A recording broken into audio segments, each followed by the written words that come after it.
शुरू करें फिर रिकॉर्डिंग। बिस्मिल्लाहिर्रहमानिर्रहीम।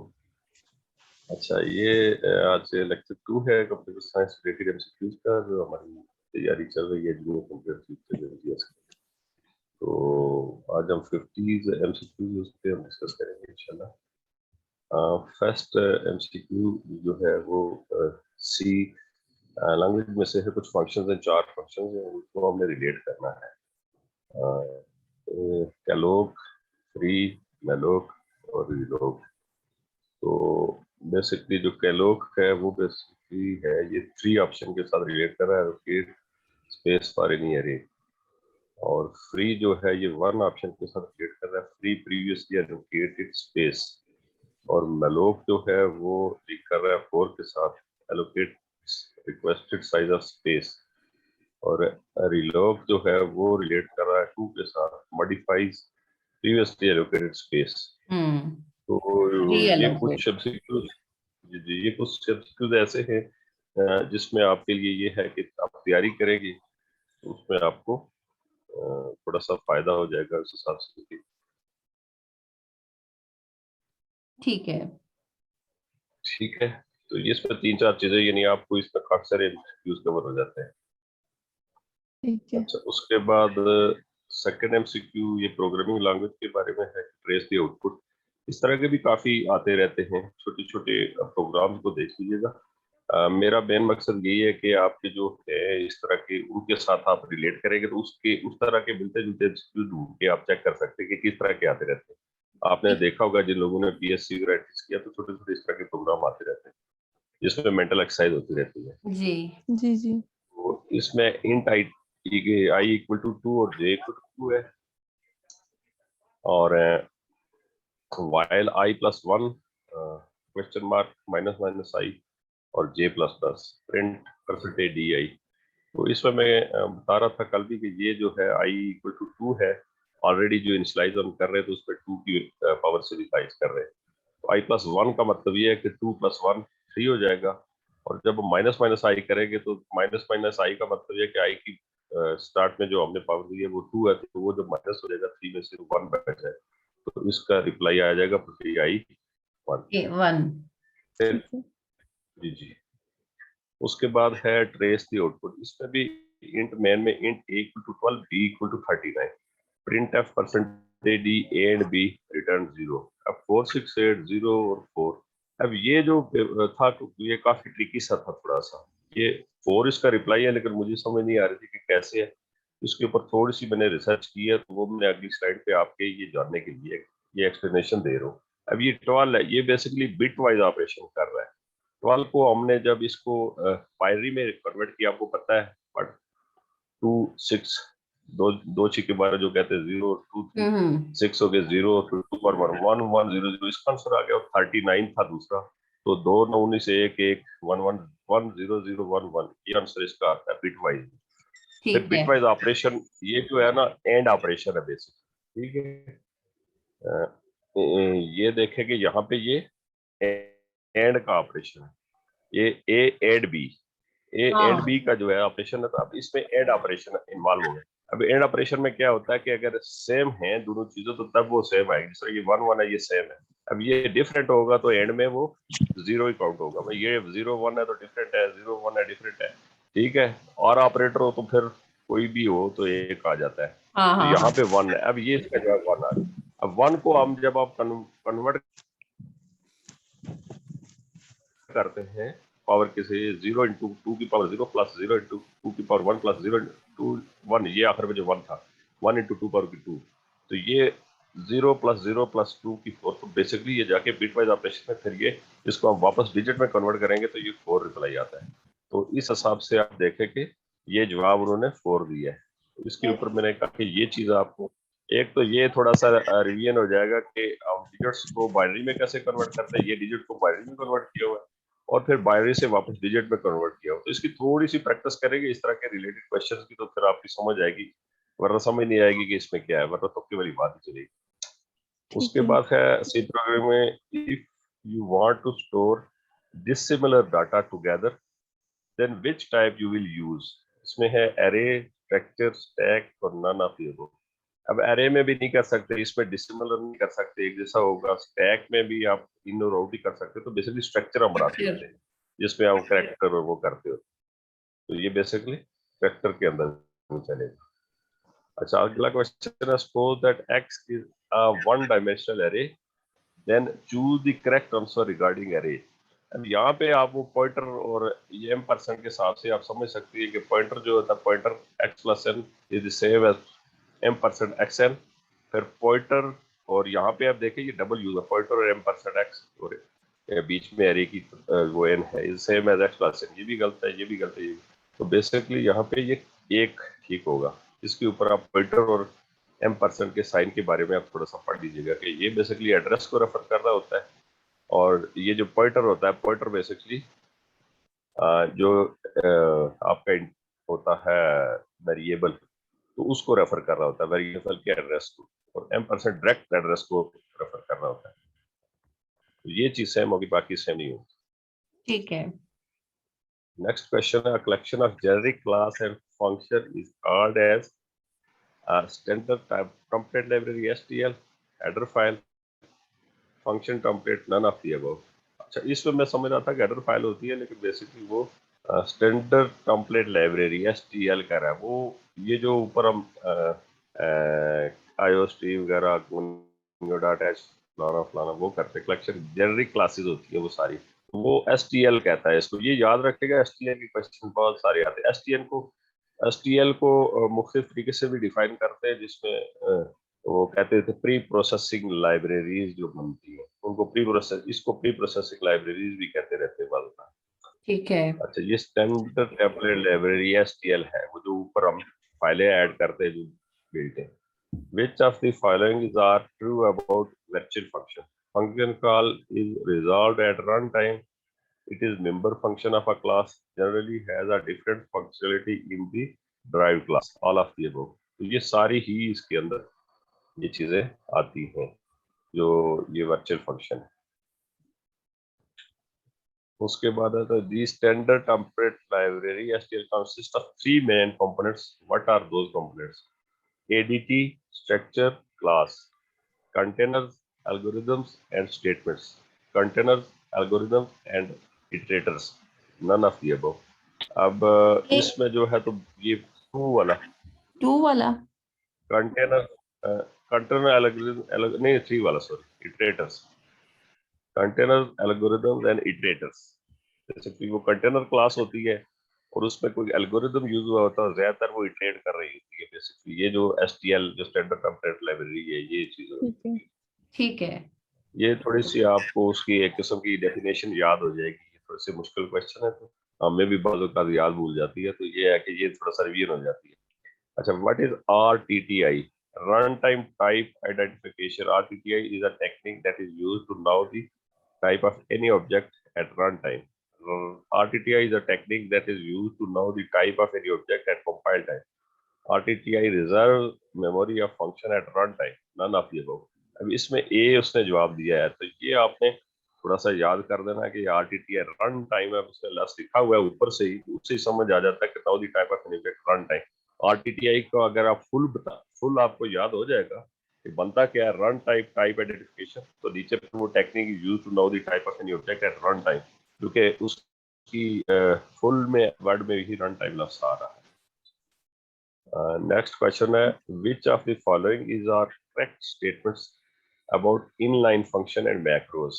Inline functions are pressed by the compiler, but macros are expanded by the C++ preprocessors. Inline functions allow strict parameter type checking. Macros do not follow parameter type checking. अब इसमें ये all of the above ही आ रहा है। जी जी, ये सारी चीजें इसके अंदर ये कवर कर रही हैं। इसमें थोड़ा सा आपकी ये होती है कि याददानी भी हो जाएगी कि ये क्या क्या चीज है, ये मैक्रोज में और इनलाइन फंक्शन में क्या फर्क है। अब ये कुछ ऑपरेटिंग सिस्टम के क्वेश्चन शुरू हो गए। विच of the following scheduling policy is well. अब एक जरा ख्याल रखिएगा, वहां पे जब भी पेपर देते तो पता नहीं मुझे ये प्रॉब्लम आती है या सबको प्रॉब्लम आती है। अब वहां पे किसी क्वेश्चन के पीछे ये नहीं दिया होता कि ये सी में से आ रहा है, ये ऑपरेटिंग सिस्टम में से आ रहा है, या ये एसक्यूएल में से आ रहा है, ये डेटाबेस में से आ रहा है। तो क्वेश्चन के अंदर से सबसे पहले बुनियादी चीज जिसको आपने रेफर करना है, आपने अपने दिमाग में ये गेटिंग जानी है कि ये क्वेश्चन किस सब्जेक्ट के साथ रिलेट कर रहा है। बाजू में तो एकदम पता लग जाता है ये नेटवर्किंग से आ रहा है, फलाने से आ रहा है, फलाने से। बाज जगह के ऊपर आप उस वक्त तेजी होती है, शार्ट टाइम होता है, तो हमें ये समझ ही नहीं आती कि ये क्वेश्चन बेसिकली किस है।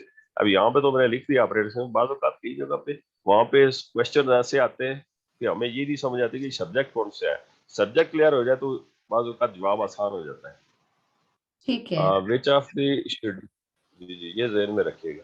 विच of the following schedule policy is well suited for a time shared operating system? First come first sir, shortest job first, round robin, none of the above. अब इसका जवाब राउंड टाइम रॉबिन उसने round बताया। Robin. जी जी scheduling पे time shared में जो है तो आपकी ऑपरेटिंग सिस्टम में ज्यादा सूट कर रही है राउंड रॉबिन। उसके बाद कहता है कि ऑपरेटिंग सिस्टम है which RAID level refer to disk mirroring. Disk mirroring में कौन सा आपका रेड लेवल रेफर कर रहा है, तो वो 1 इसमें रिप्लाई आ रहा है। उसके बाद operating which one of the following is not a valid state of a thread. ये थ्रेड के अंदर valid state running, destroying, ready और ब्लॉक। इसमें डिस्ट्रॉइंग वो कह रहा है कि ये वैलिड स्टेट नहीं है। रनिंग, रेडी और ब्लॉक जो है तो ये सही होगी इसका मतलब। तो इसमें डिस्ट्रॉइंग जो है तो वो नहीं होगी। The address generated by the CPU is referred to as physical logical address, address. logical address। हाँ जी logical, physical as well as logical. तो ये मेरे ख्याल में आसान है कि लॉजिकल एड्रेस सीपीयू लॉजिकली ही जनरेट करता है। वैसे ये है कि थारो स्टडी बंदा अपने सब्जेक्ट की कर ले तो काफी तैयारी हो जाती है, क्योंकि बहुत सारे एमसीक्यूज उन्हीं में से ही जनरेट हो रहे होते हैं। Which of the following scheduling algorithm is non-preemptive? Multi-level feedback queue, round robin, FIFO, fast in fast out, none of the above। इसमें FIFO आ रहा है, FIFO. fast in fast out। जी जी fast in fast out जो algorithm है हाँ। वो non preemptive है। The optimal page replacement algorithm will select the page that। अब ये उसकी तारीफ है कि ये क्यों select कर रहा है। Has been used least number of time, has been used most number of time, has been used for the longest time in the past, will not be used for the longest time in future। Optimal अब page ये में तो page, हाँ ये जब आप question को गौर से पढ़ेंगे ना, ऑप्टिमल पेज रिप्लेसमेंट बेसिकली बात कर रहा है कि पेज को हम रिप्लेसमेंट क्यों कर रहे हैं। रिप्लेसमेंट एल्गोरिथम क्या करता है कि पेज को रिप्लेस करता है। तो वो रिप्लेस क्यों करता है, इसलिए करता है लास्ट पे कि वो लॉन्गेस्ट टाइम से यूज नहीं हो रहा होता, उसको जो शॉर्टेस्ट टाइम में यूज हो रहा था उसको ले आता है, और जो लॉन्गेस्ट टाइम बहुत देर से यूज नहीं हो रहा था उसको रिप्लेस कर देता है कैशे में। तो इसका जवाब होगा will not be use for the longest time in future. तो वो उसको जब लगता है कि ये लॉन्गेस्ट टाइम के लिए यूज नहीं होगा तो उसको रिप्लेस करके ले आता है जो बार बार यूज हो रहा था। अच्छा उसके बाद डाटा स्ट्रक्चर के कुछ आगे, which amount the following can not be balanced factor of any node of an AVL tree. अच्छा 0, 1, -1 और 2। अब ये तीन जो है तो एवीएल ट्री में यूज हो रहे हैं और ये 2 नहीं होगा। अब एवीएल ट्री के बारे में आप थोड़ा सा मैंने ये डाउनलोड किया है कि ये होगा क्या है। In computer science an AVL tree named after inventor, ये George Adelson Velsky and Landis, ये एवीएल उसके नाम से ये एवीएल ट्री बना है। Is a self balanced binary search tree. It was the first site data structure to be invented, ये पहला डाटा स्ट्रक्चर था जो इन्वेंट हुआ था।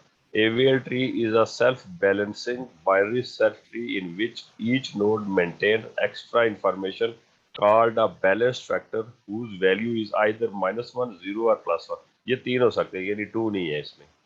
AVL tree is a self-balancing binary search tree BST where the difference between heights of the left and right subtrees cannot be more than one of all nodes। One से ज्यादा यानी वो नहीं करेगा। अगला क्वेश्चन है जी, a complete binary tree contains 15 nodes, then how many edges are there in the tree। अब वो कह रहा है कि एजेस अगर आपके 15 नोड्स हैं तो आपके पास कितनी एजेस होंगी। तो अब इसमें बैलेंस का मतलब है कि दो दो के हिसाब से अगर तकसीम करते तो 7 दूने 14 होगी, और एक नोड आपकी रूट नोड होगी। तो रूट नोड को छोड़ के तो बाकी आपकी 15 मतलब 14 वो होगी और एक 15 हो जाएगी।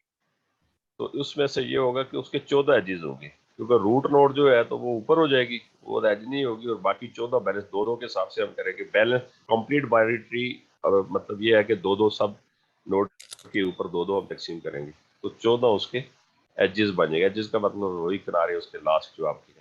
हम्म, उसके बाद अगला क्वेश्चन है, pre order and in order of a tree is given.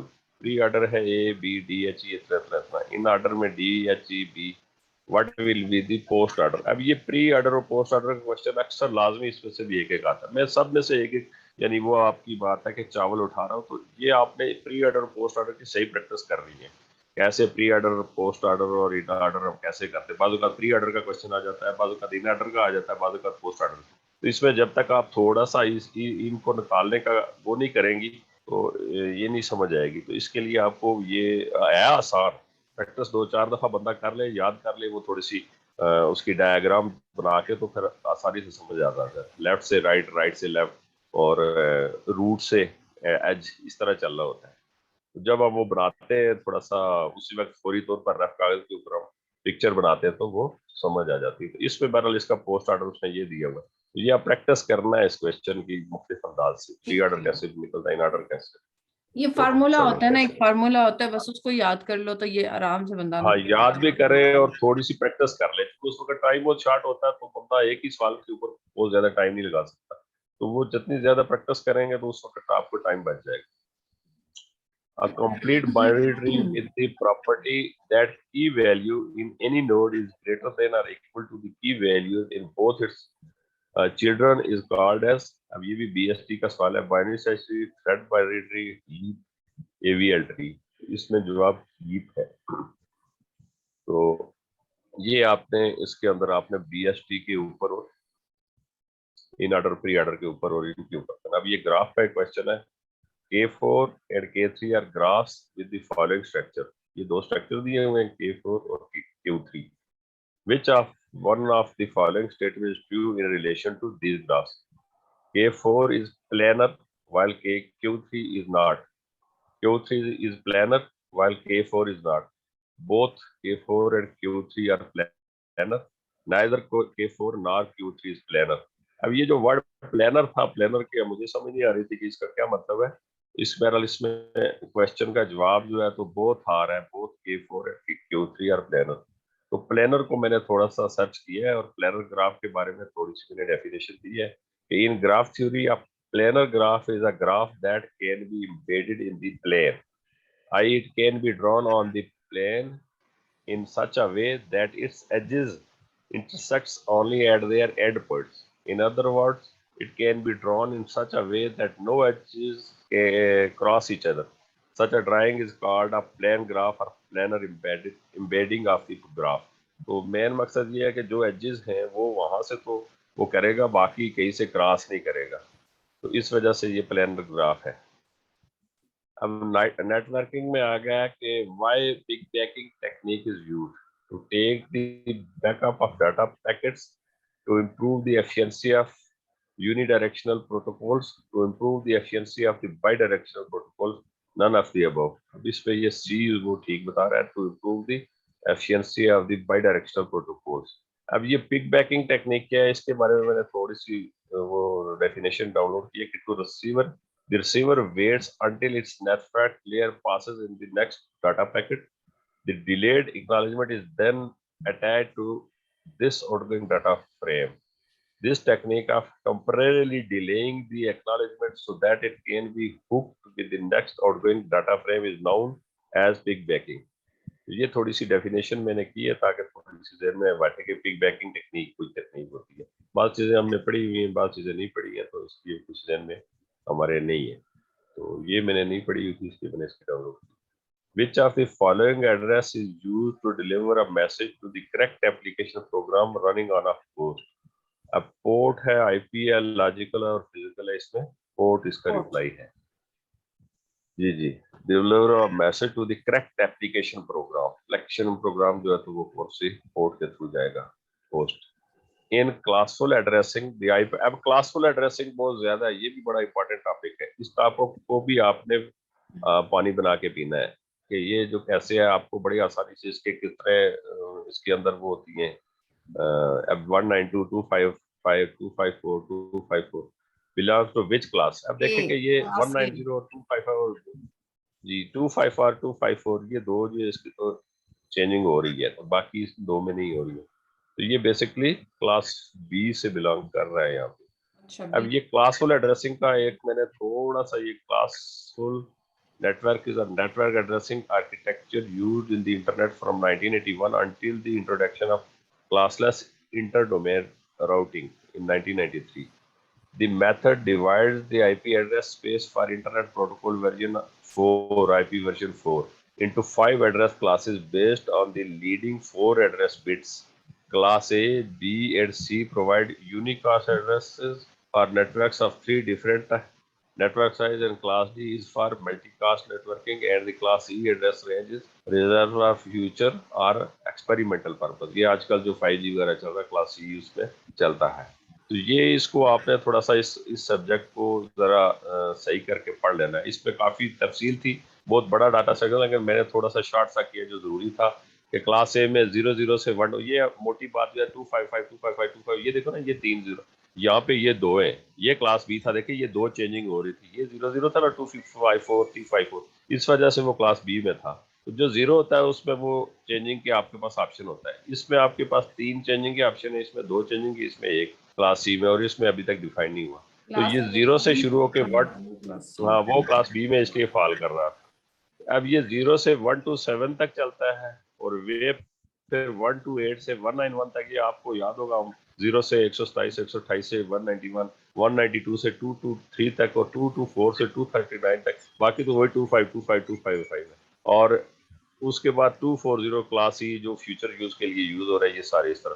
तो आगे 255 25 है, और मोटी बात ये थी कि पहले पे तीन 0 आते थे, फिर 2 0, फिर 1 0, और आखिर पे ए ना डिफाइंड थे। तो ये मोटी बात है। तो ये जनरली आपके जहन में ये स्ट्रक्चर होना चाहिए, क्योंकि इसमें से मुख्तलिफ क्वेश्चन आते हैं, कोई आईपी एड्रेस दे दिया जाता है और बताया जाता है, अक्सर क्वेश्चन आता है कि ये कौन सी क्लास में फॉल कर रहा है। तो आपको ये चीज याद होगी तो आप फौरन बता देंगे कि ये डी का है, ये सी का है, या बी का है, ये क्वेश्चन लाजमी कोई ना कोई एक इसमें से आता है। तो मोटी बात, आप 0 से 1 to 7 1 to 8 से 191 192 से 1223 ये चीज जहन में रखेंगे तो इंशाल्लाह आपको याद आ जाएगा। फिर नेटवर्किंग का अगला क्वेश्चन है, what flavour of network address translation can be used to have in one IP address allow many users to connect to the global internet.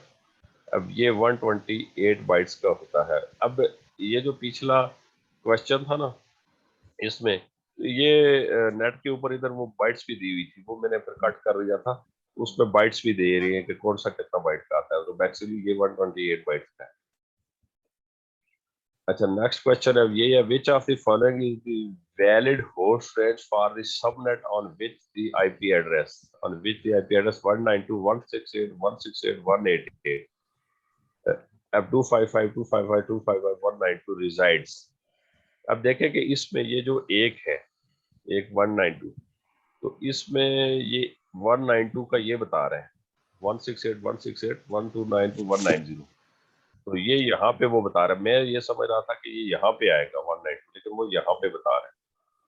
अब इसमें वो आप डिटेल से जब क्लासफुल एड्रेसेस पढ़ेंगे तो उसमें आपको समझ आ जाएगी कि किस पे रिजाइड कर रहा है, पर इस तरह के मिलते जुलते क्वेश्चन आएंगे।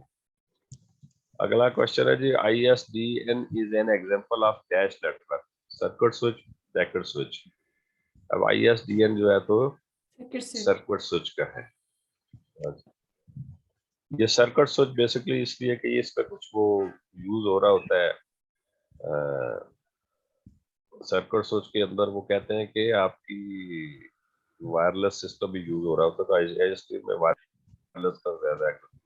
अब ये मैच दी फॉलोइंग, अब डाटा लिंक, अब ये नेटवर्क लेयर्स आपको लाजमी पढ़नी है, data link layer, network layer, transport layer और एप्लीकेशन लेयर। अब इसके अंदर क्वेश्चन में जवाब आ रहा है, ए का 2 के साथ data link layer, node to node delivery, फिर बी का 4 के साथ है नेटवर्क लेयर, राउटिंग के साथ रिलेट कर रहे हैं, सी का साथ 1 का साथ है ट्रांसपोर्ट लेयर, फ्लो कंट्रोल को कंट्रोल कर रहा है, और डी का 3 के साथ application layer, just like bell server, bell services जो है तो एप्लीकेशन लेयर के साथ। इस तरह की चीजें थोड़ी सी जेन में आपने पठानी लेयर्स के बारे में पढ़ेंगे तो थोड़ी थोड़ी चीजें आपको लिंक करने में फायदा होगा।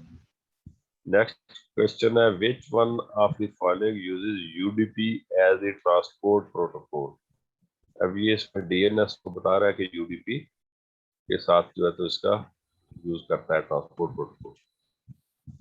नेक्स्ट क्वेश्चन है the period of a signal is 10 millisecond what is it's frequency in hertz. Hertz में वो 10 मिलीसेकंड को हर्ट्ज में वो कह रहा है 100 इसकी हर्ट्ज के साथ लिंकेज है, ये भी देख लीजिएगा।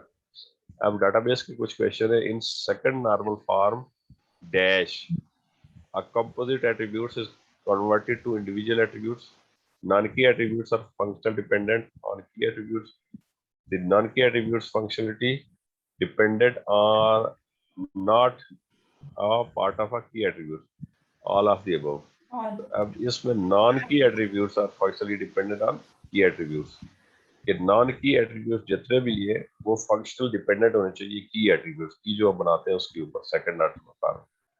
ये आपने फर्स्ट सेकंड और थर्ड की मोटी मोटी डेफिनेशन सारी याद कर लेनी है ताकि इनमें से कोई क्वेश्चन आ जाए। ज्यादातर सेकंड थर्ड और इस तरह से उसमें आता है। To avoid the problem of updating you can take the following principle for a good database design. Unrelated data should be kept in different table. Table should not contain any redundancy. Table should represent constants.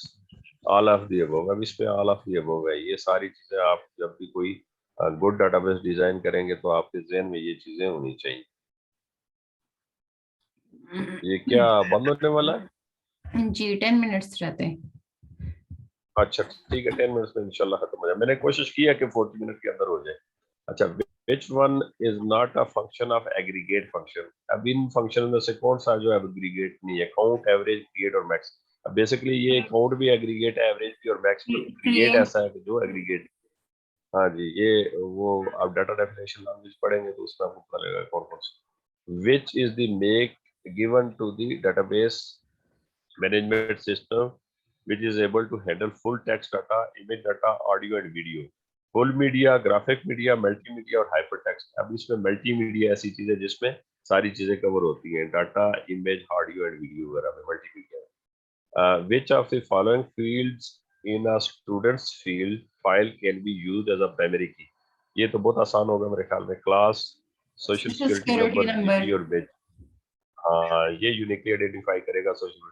Classes भी बहुत सारी, GP भी बहुत सारे और major भी बहुत सारे। तो ये क्लास की आपने जिसको बनाना है वो सोशल सिक्योरिटी नंबर को बनाना है।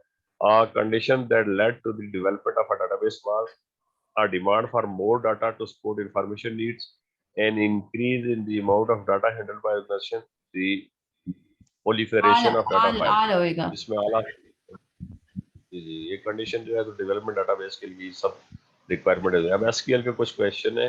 We arrays are a good choice when the number of elements is known in advance. The elements are usually all accessed in sequence both A and B और none of the above. ये both A and B है। We array vertical array जो इसमें हम बनाएंगे SQL के अंदर, command के अंदर, तो ये दोनों चीजें होनी चाहिए। एसक्यूएल के अगला क्वेश्चन है which of the following can not be used with associative अरे। अब देखें ना, अब यहाँ पे एसक्यूएल लिखा हुआ है तो एसक्यूएल ना लिखा हो तो ये अब अरे हम सोचेंगे कि सी का शायद कोई क्वेश्चन है। तो ये अब क्वेश्चन से अंदाजा करना, मैं ये बात कर रहा था कि ये बार बार रीड करने से पता लगता है ये एसक्यूएल से वहां पे तो नहीं लिखा होगा, ये एसक्यूएल से, ये बड़ी मुश्किल हो जाती है। Which of the following can not be used in associative अरे। अब यहाँ पे भी ये एसक्यूएल लिखा तो समझ आ रहा है, जबकि आंसर ये एसक्यूएल से तो हम सोचते रहे सी में से कि यार ये सी का कौन सा सवाल। Extend, trim, both and A B, ये बोथ ए एंड बी है। तो अब ये एसक्यूएल अगर ज़हन में हो तो फिर आसानी से समझ आ जाता है कि एसक्यूएल से रिलेटेड क्वेश्चन। तो बाद अगर एरेज वगैरह चूंकि एसक्यूएल में भी यूज हो रही है। Which data types can be used with a chord type? Number varchar, percentage type or percentage row type, reference cursor both and b। इसमें both and b है। ये SQL में आप जाएंगे तो पता लगेगा। Is it possible to define a not null field in our chord? Yes, not null हम कर सकते हैं। not null करने का फायदा ये है कि सर्चिंग में आसानी हो जाती है। अच्छा जी, sign type lets you restrict in integer where a variable to the values -1, 0 and 1 which is useful in programming tri-state logic। बिल्कुल ये स्टेटमेंट भी ठीक है। इसी तरह के साइन टाइप हम जब यूज करते हैं तो ये लॉजिक में यूज होता है। Dynamic SQL enables you to build SQL statements dynamically at run time. ये भी सही बात है। True. स्टेटमेंट आप पढ़ लें तो इसको ट्रू है जी, रन टाइम आप कर सकते हैं। DBMS SQL package should be used in which of the following situations? There is an unknown number of input or output variables such as the number of column values returned by a query that are used in the dynamic SQL statement. The dynamic code is too large to fit inside a 32K bytes watch are two variable both A and B. इस पे both A and B आ रहा है, तो ये जरा तसल्ली से पढ़ लीजिएगा। थैंक यू जी, ये अभी हमारा एंड हो गया है। इंशाल्लाह नेक्स्ट सेशन में मैं कोशिश यही करता हूँ कि 40 मिनट के अंदर अंदर आपकी रिकॉर्डिंग कंप्लीट हो जाए और आसानी से बाकी लोग भी